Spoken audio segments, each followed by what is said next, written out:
What's up, people? Welcome to this episode of the By the Hood podcast or webcast, because I don't know how you're consuming this content. I'm your host, as always. My name is Jimmy, and as we start off every show, that's with gratitude. Just want to say thank you to everyone who shows us any support in any kind of way. Specific shout out to the students of By the Hood University, as well as all the youth from the By the Hood ownership camp. First and foremost, Happy New Year. 2022 is here. And, we're looking forward to doing bigger and better things. As you saw our last episode, our camp is about to go to the moon. So I'm looking forward to, all the energy and information that we share in the community. But I got my brother, my partner in crowns on record. What's up, good brother? What's really good? Everybody good, man. Welcome to 2022. Enjoy life, man. Live, laugh, love, all that other good stuff. It's no bad day to be alive. This is true, bro. Like, you know what I mean? Like, because, 2021 was kind of crazy. We knew what 2020 was. 2021 was just as crazy. You know what I mean? But our platform is designed to highlight brothers and sisters who are doing positive work, who are putting positive energy into our community, people that look like us that we want to highlight. And listen, we have another member of our community, right? This is the bro, double entendre. Don't even ask me how. But and the thing is, we're in multiple communities with this brother. He's doing positive work. He's a newly published author, also entrepreneur. I'm gonna let him tell a little bit about his story, man. But we really want to highlight this book because my brother just became a published author, and I think that's amazing, man. I like to highlight, our folks out here putting literature down because, that's going to live beyond your years, right? You know what I mean? Man. So I got our brother Ras Asan here. Ras, what's up, bro? Man, peace. How y'all doing, man? Everybody out there doing? Happy New Year. Man, you asked me about the whole how does it feel to be an author thing, man. I was telling Corey the other day, y'all inspire me with the content that y'all put out and just how consistent y'all are with it. Shout out to Own Your Time and Space, man. So I'm appreciate that, man. Yeah, man, absolutely, man. So you've been around on a pod before, like telling a story about the connection with the bros and what that was about. But we can talk about you. This is really about highlighting you and everything that you've got going on. Just as a quick recap, though, tell our audience exactly where you're from. Okay, I'm originally from Cleveland, Ohio. I also have Atlanta as kind of my second home.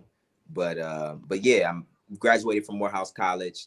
Jumped directly into entrepreneurship. My experience with raising venture capital as a first-time young Black entrepreneur led my partner and I to co-found Bro Capital, which is the first cooperatively owned and operated financial technology company that's specifically designed for the financial wellness of Black men.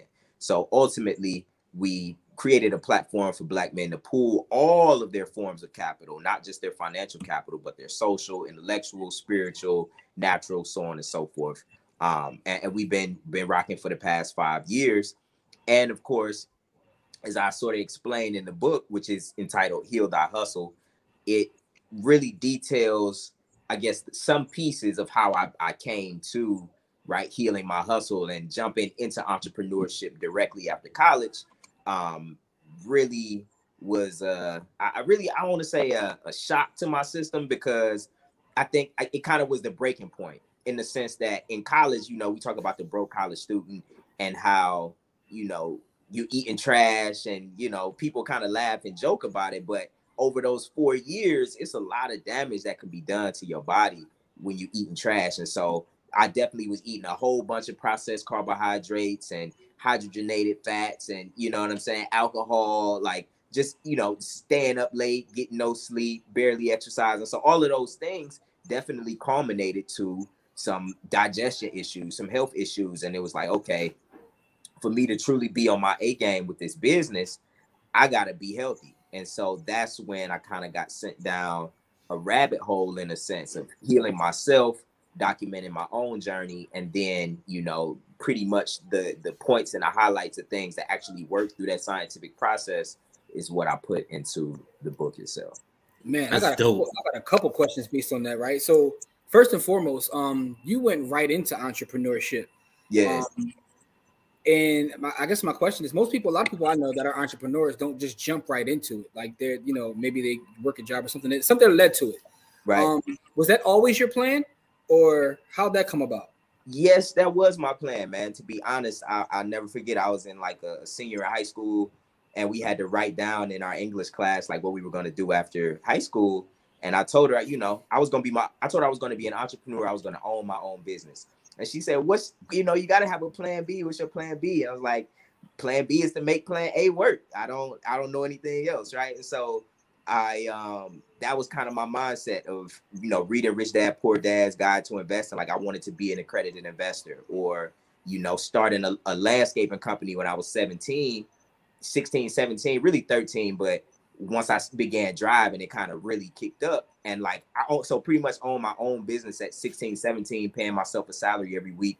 I was pretty much spoiled from there. So I had internships and things like that, but I knew that I wanted to get directly into entrepreneurship. And my brother and I, we actually founded a trucking company based upon his experience in the trucking industry and based upon my experience with logistics. I used to work for NASA some years ago, right? In high school and college in their fleet management. So it was kind of planned, but of course, right, serendipitously, it kind of all fell into place. And I think about now, what would have happened if I hadn't gone to Morehouse, or what would have happened if I had graduated just a year earlier, like I had planned, and you know what I mean? So yeah, putting it all together, it was kind of my plan, but it wasn't. It didn't come together exactly how I thought. You know what I'm saying? Yeah, man. Okay. It's funny, Core, right?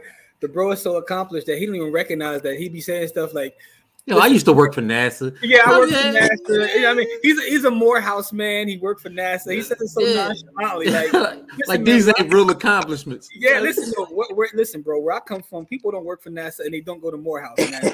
Yeah, right. Like just to let you know that you are super accomplished. Yeah. You know what I'm saying? That's dope. It, man. Listen, but here's something else I want to talk to you about, right? I'm constantly trying to work on my health and get my life together, man. So I'm going to definitely read the book and take pointers from you. But one of the things I recognize in trying to, get my health together is how much I just didn't know until I was an adult, right? So coming from where I come from, like, we're basically not, and I'm not trying to say that I'm, because it's all relative, right?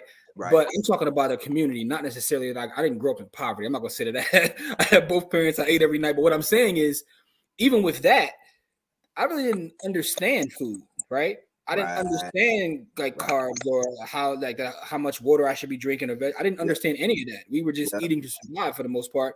I guess we weren't eating to survive when you think about it. But anyway, was that something that you experienced coming up, or is it something that you've seen in your work when you talk to people that a lot of us just don't know? Man, that's definitely something that I experienced. And to your point, I, in the same fashion, right, came up 2-parent household for most of my life. For the majority of my childhood, I had a 2-parent household, right? I got a Jay-Z story, parents split at 11. But right around the time it was just me and mom's in the house, my sister's in college, brother's in college, and she's experiencing some health complications. So, the food in the house changed up. And that was the first time that I was introduced to organic food, or, whole grain versus this and that. And you know what I mean? So that was Mom Dukes putting me on, and her being the type of person, shout out to her, of, when I know better, I'm gonna do better. And also, like, if I can avoid medication, I'm going to do whatever I can to not have to take the medication. If I gotta take it, then you know what I'm saying, whatever. So, and then even beyond that, man, I think about how I never liked cough syrup. And then I found out later, as I was just reading the other day, like there's a particular type of sugar in cough syrup that, is bad for your digestion, right? So my body would naturally throw up cough syrup when I was younger. My parents thought I was just being facetious with it. And, I think back into how my body responds to dairy. And I was drinking a chocolate milk every single day at school for how many years? You know what I'm saying? Mm-hmm. These were just things that we were taught, and even just the food pyramid itself, right? All right, so in talking about that, right? You talk about the food pyramid, right? I remember growing up, and literally in schools there would be like the pyramid, and they would tell us that milk was great for our bones, like does the body good and all these kind of things. Of course, shaking his head. But you remember that though, right? Oh, I remember that. I remember how trash that was. My grandmother used to dog the food pyramid, like and my grandmother, old Southern woman, so she was like, that food pyramid is trash. You know what I mean? And we had vegetables with every meal. She said, listen, have a vegetable with every meal, and make sure that we didn't eat you know, my grandma would cook 7 times a day, but we didn't eat 7 times a day. I would only eat, you know, after, you know, exertion, because I played like 4 sports. So, you know, after large exertion, you know, then I would eat. But, you know, so I get, you know, why you would say, you know, what you said about, you know, the food pyramid. No, what I'm saying is like in term. I mean, I didn't know anything about lobbyists when I was a kid, right? So I didn't understand. Right. No, I didn't understand like, you know, what was really behind it. But I remember being in like multiple schools and the food pyramid be there. I remember Milk Does a Body Good, the whole campaign. So it's funny that was harmful. Funny, but it's funny when he says that he talks about dairy, right? And just what we don't know coming from where we come from, right? And even as it pertains to eating vegetables, in my family, the same thing, a vegetable with every meal. But I can guarantee you, like, it was never explained to me why. It was just like, this is just what you do, right? So it was kind of like the understanding of food, right? But now, you know, now you, like you said your mom taught you, like, you know better, do better, right?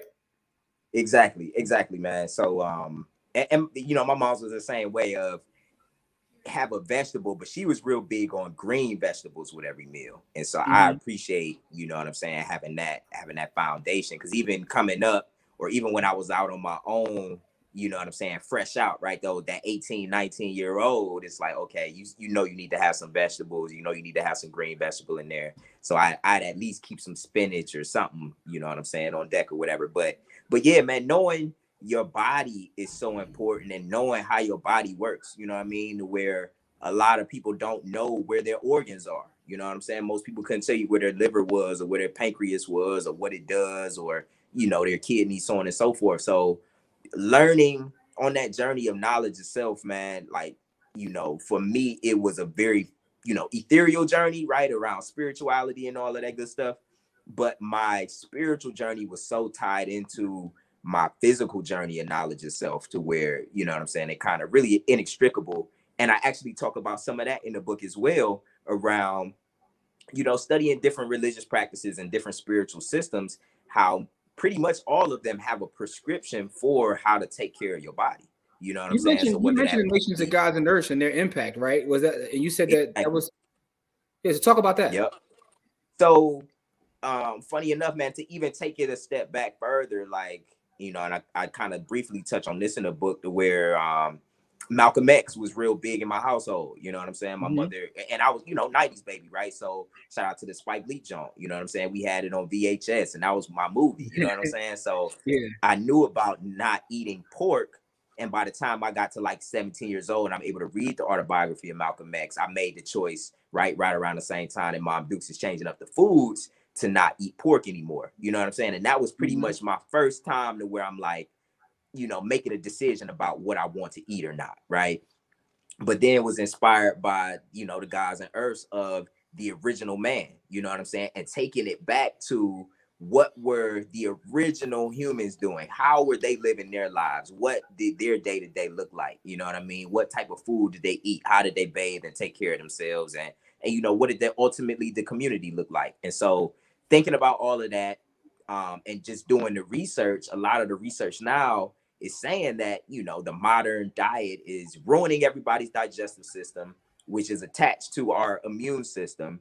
And then because our immune systems are compromised, now we just in a world of danger for, you know what I'm saying, any and everything, premature death. And, you know, in this pandemic, right, with the compromised immune system and what you call it, comorbidities, and, you know what I mean, just being on that list. So yeah, man, it's too crucial, and you can't take your physical health and separate it from, you know, mental health or your financial health. Like everything is based upon you physically being here, you know what I'm saying, and being able to put in work, unless we just, you know, we're going with, okay, asset accumulation, insurance, and all of that good stuff. And this, you know, this conversation around health, right, it definitely leads into that life insurance, asset protection, estate planning conversation. You know what I'm saying?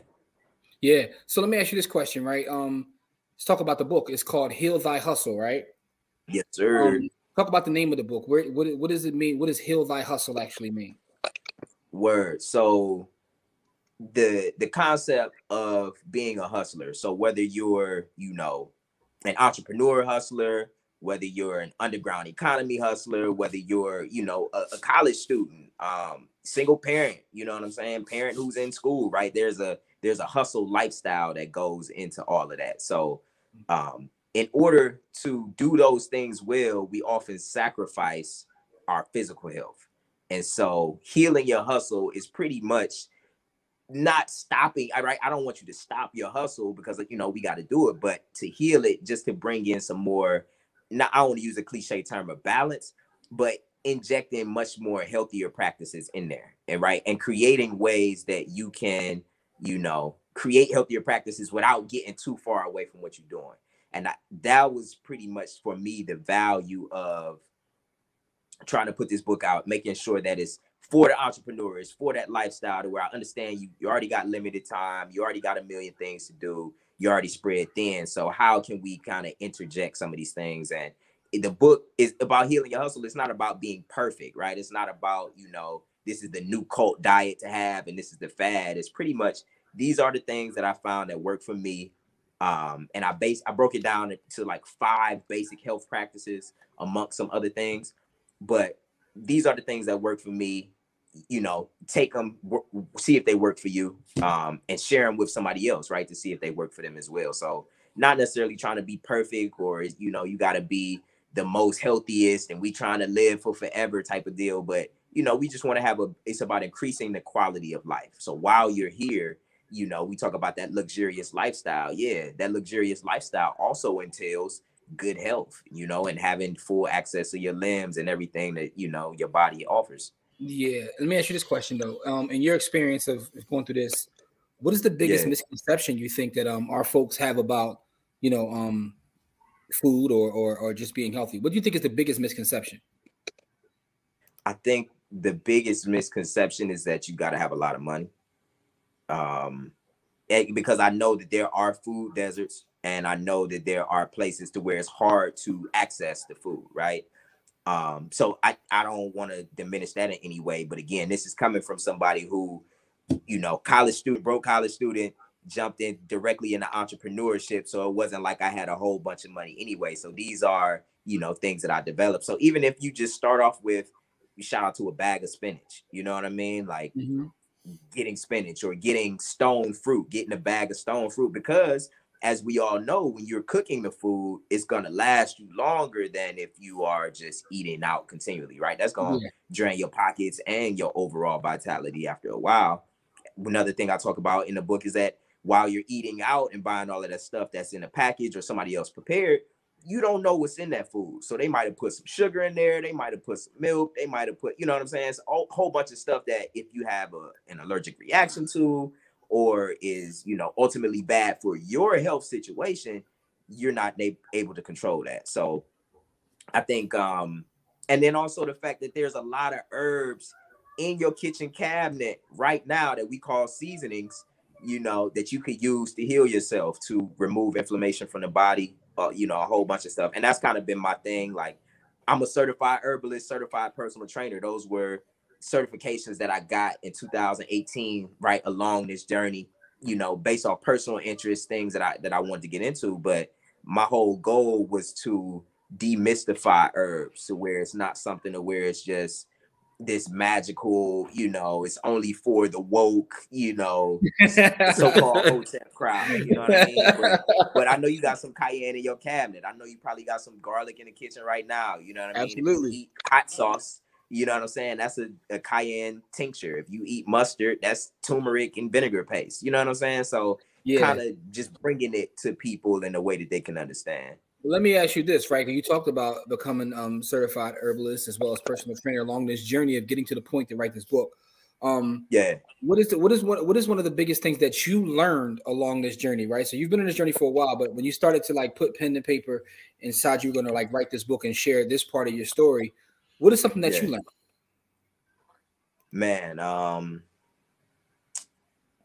along this journey, that just for me, the importance of the gym. And I think, you know, as I talk, like Heal Thy Hustle, this is volume 1. This was like really the tester where I wanted to put it out and get other people to engage with it and get the feedbacks, because, you know, as I learn more, as I increase my studies, I'm, you know, want to come out with more content. But I think volume 2 is going to be about the importance of weightlifting. You know what I'm saying? And where I know a lot of people are, you know, cardio heads. It's like, oh, I just want to, you know, keep my heart pumping and so on and so forth. But I'm a real big advocate of weightlifting. Because I think it's the fountain of youth. What do people lose as they get older? They lose their muscle mass. So how do we combat that? You know, through training, but also the meditation of it, and just all of the different life lessons. Man, I got some other content coming out called, you know, Today's Life Lesson in the Gym, and you know, it's just so many different things that I reflect on while I'm in the gym that have an application to, you know, larger parts of life. So yeah, for me, the gym is so important, and I want to share that with people. And also something that's important, right, is very similar to investing, just how much investing in your health is, you know, parallel to investing in your finances, in the sense that it's the dollar cost averaging that counts. You know what I'm saying? It's not one big lump sum that does it, right? It's me working out every single day, you know what I'm saying? Eating a salad multiple times a week, you feel me? And that adds up over a span of 20 years to where it's not just something you do for one day. And you know, exercising once a week is better than no times a week, right? Putting that $10 in Bitcoin is better than nothing, right? So getting people to understand that as well, that yes, over the course, these things do add up. So even if you're able to do 5 minutes in the gym, you don't have time for a full 45, you know, hour session a day. Go in there with you fully clothed, get some dips in and walk out. You know what I'm saying? You don't have to try to like do too much of nothing crazy. So that's kind of, you know what I'm saying, just some things that I picked up along the way. Building habits. Yeah, man. Exactly. Listen, yeah, I'm with that, man. I'm cool with the gym as long as I got my my stick man workout. Yo, what's crazy is a lot of the stuff that you're talking about is the things that I learned. The one thing that I took from when I was in the U.S. Army is that, like, knowing your body, knowing the how to work out. Like they put you on a workout regimen. They start you with their workout regimen, and then they allow you to tinker with it as you know, as you grow in what you do. And so I've known Corey damn near 30 years. That's the first time I've ever heard him say something positive about the U.S. Army. I mean, because I played sports all my life, and you know, I play, you know, most people never seen me skinny, but I played sports all my life. You know, people who know me my whole life, you know, see me skinny. But once I would, to be honest, I wasn't as healthy when I was playing for sports as when I was in the Army, because I had a workout tailored to my body. Right. So, you know what I mean? So the whole thing about, you know, playing sports doesn't make you healthy. I mean, it keeps your body, you know, in shape, and you build the habits of working out and stuff. But when you have a workout tailored to your body, it's something totally different, you know. And I didn't do any weightlifting, but the whole thing is you lift your body weight multiple times a day, you know what I mean? And so weightlifting doesn't necessarily mean picking up iron. Exactly. And so that's the other point that I wanted to make about weightlifting. Picking up your body weight is weightlifting. So they're using the calisthenics back then? Man, calisthenics was just the beginning, man. Calisthenics was the opener, and then we did a 5-mile run, and you know, but the only thing is the run came after the heavy lifting of the body, because your body, you know, well, for my body, I needed to do heavy weightlifting before I did calisthenics to be able to lose weight. That was the thing that helped me to lose weight, because if I did it in the reverse thing, I wouldn't lose weight, but I would gain mass. So it was just about, it's not just about working out, it's about in what order you do it also. Right. You know, it's funny, right? So the parallels between that and say investing are amazing, right? Because I never thought about it the way Ras just said, like, yo, it's like dollar cost averaging in the gym. Like, I never thought about that, right? It is. No, but I never thought about it that way. That it makes a whole different sense to me, because, you know, I'm an advocate of dollar cost averaging. But when you say it like that, right? And then when Corey starts talking about having things tailored towards you, that reminds me of investing too, because there's no one size fits all approach. You gotta have something tailored towards you. Exactly. Yeah. A great conversation, man. I'm learning as you talk, a different way to think about things. Exactly. Sure. And that's exactly what I wanted the book to be, man, is that, you know, you just made my day right there, man. I live for you know, I never thought about it like that, right? Like, that's exactly what I wanted to be, because, you know, as Corey mentioned, right, like, these aren't, you know, human body's been the same for millions of years, you know what I'm saying? I'm not presenting necessarily new information, but I wanted to present it in a way to where people can grasp and like, you know how it is that that aha moment is when, you know, the start of that behavioral change, you know what I'm saying? So that's really what I wanted to have. You know, if somebody get an aha moment from that and then they're able to share it with other people, you know, my job is done. Nice. Oh yeah, that's definitely stolen. That's my new thing. You got dollar cost average in the gym, like. But go ahead, Corey. I knew you had a question, bro. Yeah. So you know, you've come to the point in your journey where you started to write and you started to put your thoughts on paper. So what's the you said you Hill I Hustle Part 2, or it's the beginning of a series. How do you plan on you know, getting that out to the people? Are you going to write it, or are you going to do it as a video series? Or you know, how is that coming to the people? Man, that's a great question. I know it's gonna be written form off the strength that like written is my medium of choice as an artist. But I know specifically for that gym content, you know what I'm saying, that video is gonna be powerful. So I'm thinking about more video content, and I've been stepping into more video content because I do prefer to just, you know, be behind the scenes or whatever the case, but I think that's gonna be video content for sure. And yeah, as I learn more, as I'm working with clients, as I'm compiling information, my thoughts in my head, and, you know, doing those different little blogs that I was telling you about, that, you know, my life lesson I learned in the gym, that's going to be the content that is kind of parallel to this volume 2. So we you know, I got some workouts coming in. They reached out to a couple folks, you know, fitness models who I want to work with, get on camera. I've been working with a bodybuilder who's you know, who actually got 3rd place out here. So he was one of my first clients who, you know what I'm saying, placed in a local show. So that was cool. But yeah, man, you know, I appreciate you asking me, but it's gonna be written in video for sure. And we probably gonna do some photos too. But yeah, written in video. That's what's up. You know, inspiration comes from a lot of different ways. So the other question I wanted to ask you is about environment. So for those people in those environments that, you know, the food deserts, things of that nature, what do you suggest for them as far as, you know, because those people are probably the most devoid of time, you know, most devoid of the things that would make you healthy, you know. So how do you know, what do you suggest for those people in those kind of situations? And if they don't have a gym membership, right? That some people don't have a gym membership. So you know, just to add to that.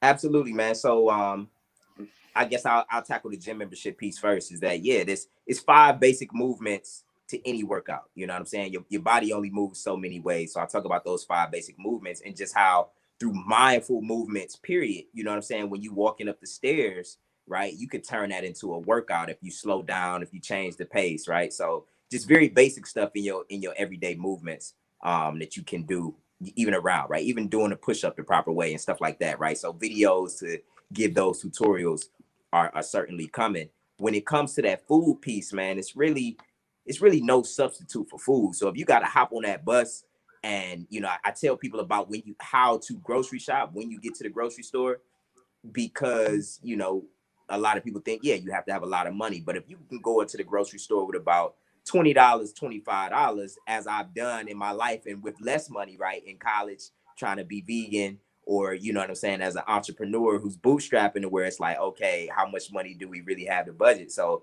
you know, if you gotta take that bus, that train, whatever you can do to go get that fresh food, wherever that fresh food is, you got to go get it. And even when it comes to water, you know what I'm saying? Like, yeah, drink that tap water if that's all you got, right? That's better than pop. You know what I'm saying? Like, it's levels to it. But if you can get your hands on some distilled water, drink that. If you can get your hands on some alkaline water, drink that. You know what I'm saying? So that's another thing about Heal Thy Hustle. It's like, if this is what you have access to, then this is how you do it. It's not something where, you know, you got to spend a whole bunch of money to kind of do a whole lot of stuff. And like I said, a lot of the stuff a lot of people have access to in their kitchens right now. But when it comes to like those fresh fruits and veggies, man, you gotta get them. You know what I'm saying? It's really no substitute around it, because if you eating that box food, processed food, one of the things I talk about in Heal Thy Hustle is just how much hidden sugar is in the food that we eat. You know what I'm saying? So if you, let's say, right, you go to a restaurant and you order a burger, you know, you thinking that, oh, I'm gonna get my sugar when I get my dessert, right? There's sugar in the bun, there was sugar in that barbecue sauce, there was sugar in the ketchup. You know what I'm saying? Then it's now then when you get to dessert, you know what I mean? Then it's how much sugar in there and just the different grams. Then it was sugar in the soft drink that you drank, and all of this sugar ends up adding up and feeding all these different other maladies. So it's really, and I'm not even advocating for veganism inside of Heal Thy Hustle. You know what I'm saying? Like, yes, the leafy greens should be the base of what you eat. But again, it's not about being perfect. It's about, you know, doing what works for you, but also just being mindful in the process of whatever it is that you're doing. Okay. That's dope. Yeah, man. Yeah, man. I like that you said it's not about being perfect. Because I can think some people think they have to be perfect or they have to go vegan. Right. But you can just make those small changes to your life.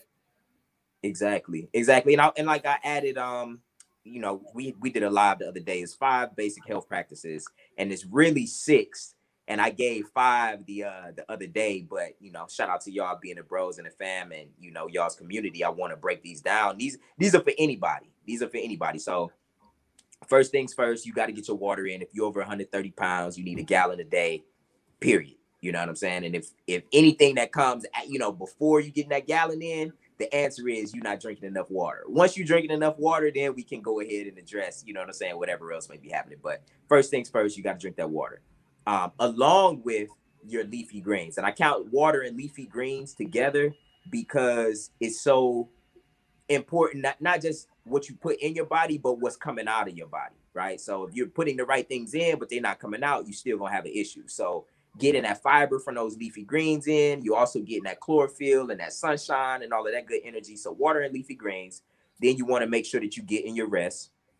A lot of people aren't getting rest. But, you know, when you're tired, I'm definitely an advocate of get your rest. Shout out to my brother Corey being a Taurus. It's like when I'm well rested, I'm going to do the work. You know what I'm saying? I don't have no problem doing the work. But when I need a nap so I can do the work. So, you know, get your rest. The next thing is you want to make sure that you are exercising.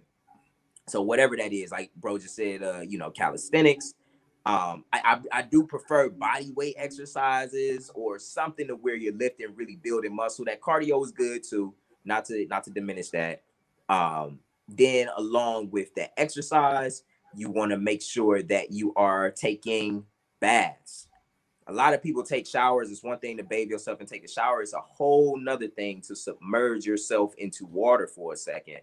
And then, you know, really let your organs warm up and what it does for the inside, what it does for the outside.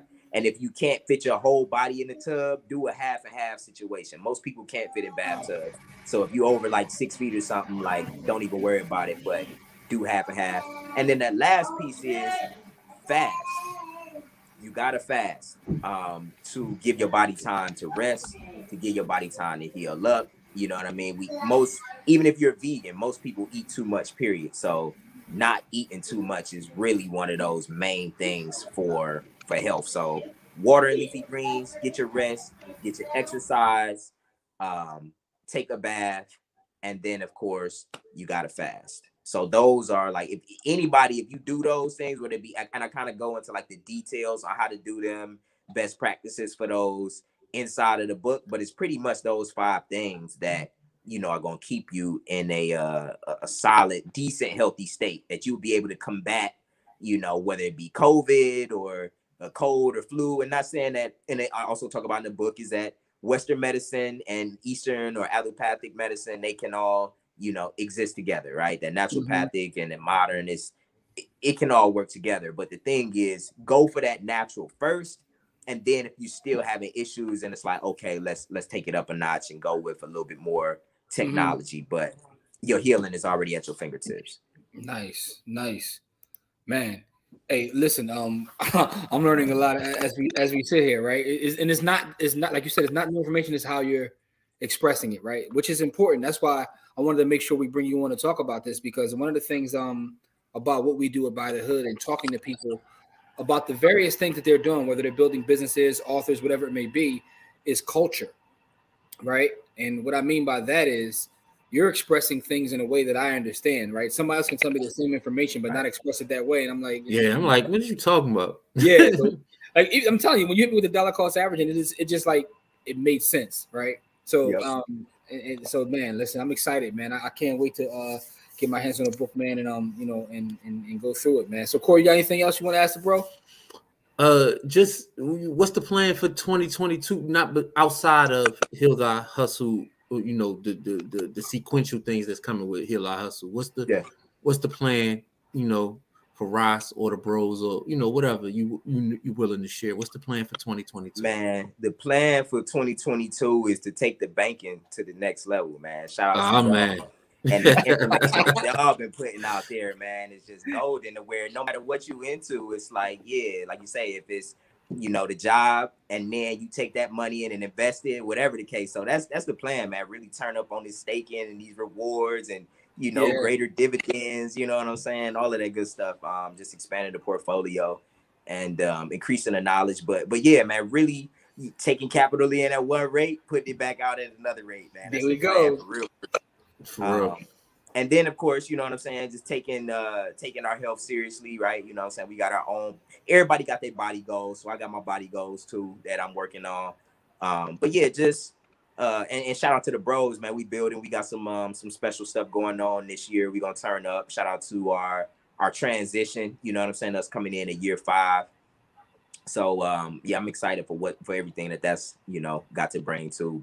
But yeah, man, just continue growth, man, and just more of the same, but just on a higher level, you know. Yeah, no doubt, man. Shout out to the bros, man. That network is powerful. It's crazy. Yeah, it's a powerful network, man. And you know, I'm happy to be, you know, a part of it, man, because you guys are doing amazing work. Appreciate that, man. Appreciate that. Like I say, it's, you know, I am because we are. You feel me? Shout out to Ubuntu. You know what I'm saying? Off the strength that our network, I can tout the bro network because of the work that y'all do and the work that the other bros do. You know what I'm saying? So appreciate y'all for being a part. So listen, man, to our audience, make sure you pick up this new book, man. This is somebody from the community, looks just like us, who's out here, you know, as an entrepreneur, but also now an author, and teaching and like pouring into our people, trying to, you know, help us all. And I think it's very important to share this message as we start the new year. You know, everybody, you know how it's top of the year. Everybody, you know, new year, like, new me. Yeah, new year, new me is the perfect time to share this message, man. You know what I'm saying? Like, but I'm definitely, personally, you know, I'm gonna grow from this conversation as well as the content that you're putting out. It's something that I needed to hear myself right now. So, you know, I want to thank you first and foremost, and also give you your flowers because, you know, you are about our people. You know, and you're unapologetic about that, which is dope. So I just want to give you your flowers. Say thank you, good brother. Thank you. I appreciate y'all, man. For sure. Like you say, you feel me? It's all good. And also they can pick the book up at healergang.com, HEALERGANG.com. And we also have some, you know, your herbs in the store for your elderberry, your black seed, and if you want to get some sea moss capsules, you know what I'm saying, we had that in the store as well. But yeah, is that also at Healer Gang? It is at Healer Gang. All that say healergang.com. Oh yeah, so I'm gonna make sure I put all that in the description, in the show notes as well as the description. I'll put the website as well as where you can check. See, that's what I'm talking about, culture, man. See, like, you know what I mean? I'm ready, you know, ready to go to Healer Gang and get my herbs up. You know, start the new year with some herbs, man. You know what I mean? Like, yeah, man. So and this is what I'm talking about with culture, man. So for everybody out there listening, please make sure you follow Ras on social, see what he's got going on, pick up the book, get your herb, man, hit the brother up, man. And you know, hopefully everybody can start their 2022 off, you know, blessed and you know, we can build from there, man. You know, so appreciate you, brother. Thank you for sharing your time with us once more. You know what I mean? And you know, we continue to build. We will. Appreciate y'all. Looking forward to the feedback. No doubt, man. For the audience, man, as we always say, it's not about how much money you make, it's about how much you keep. Game elevates, and we'll see you guys in our next episode. Peace.